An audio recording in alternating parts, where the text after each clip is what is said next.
I was so high off edibles I thought I triggered schizophrenia. I took 300 milligrams worth of gummies and started tripping out. I tried to sleep it off, but every time I closed my eyes I would see insane graphics and tiny creatures singing. It felt like my brain was on overload and it couldn't stop thinking. After a while, ever with my eyes open, the world became an insane musical of creatures in ever-changing fields. There were so many voices speaking to me I started to think I triggered schizophrenia. I began to cry and the voices kept coming, almost making fun of me. I never had this experience before from just eating THC gummies. It took me an hour of watching cooking videos until I got my brain to focus on one thing and quiet down. The graphics were insane though. I'm going to try to paint them. Also, some of the songs were in completely different languages, some I didn't even recognize. My daughter made me cry. I love my sweet little 6-year-old. She's got ADHD and at times her empathy and listening skills leave a lot to be desired.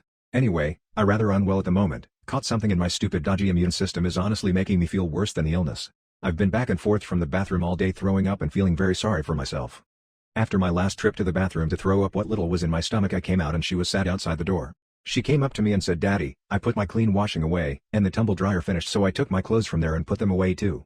She has tried her best to fold them and put them all in her drawers. There were some clothes on the floor next to the tumble dryer that were mine, but she's taken all of hers and done her best. She's currently sat on her floor pairing her socks.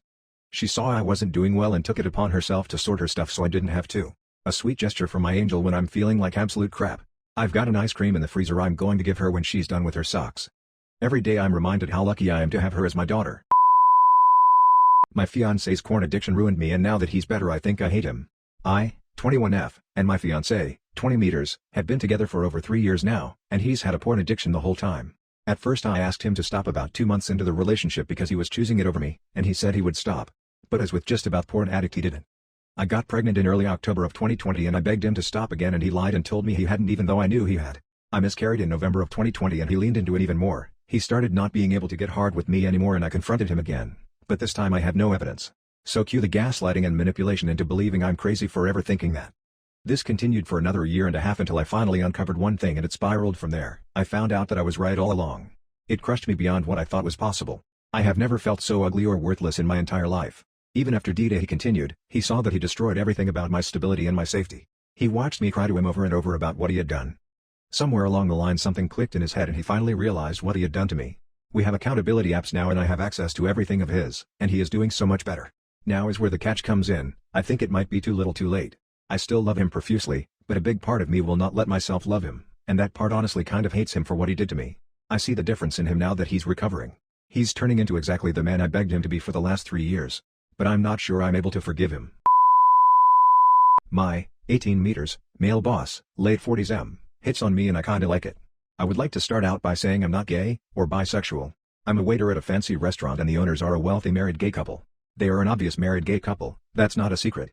One being more flamboyant than the other. No one really knows the dynamics to their relationship. There are rumors they host gay orgies at their house, they have other boyfriends and whatnot. I feel the more flamboyant owner likes me. He's always calling me handsome and saying stuff like it's nice that we have sexy men working here again. I love my job and the work atmosphere. It's very laid back and fun. I've only been working there for a few months and I'm making great money and tips. He has friendships with a few of the older female staff members. So when the owners come into the restaurant, they are always talking. He's very open about talking about inappropriate things at work. Like reminiscing about sex he'd had. I feel like he says these things and they are directed towards me. Now I'm not gay, but I'm starting to wonder if we made an arrangement, if it would help me financially, a sugar daddy arrangement. I'm just spitballing here.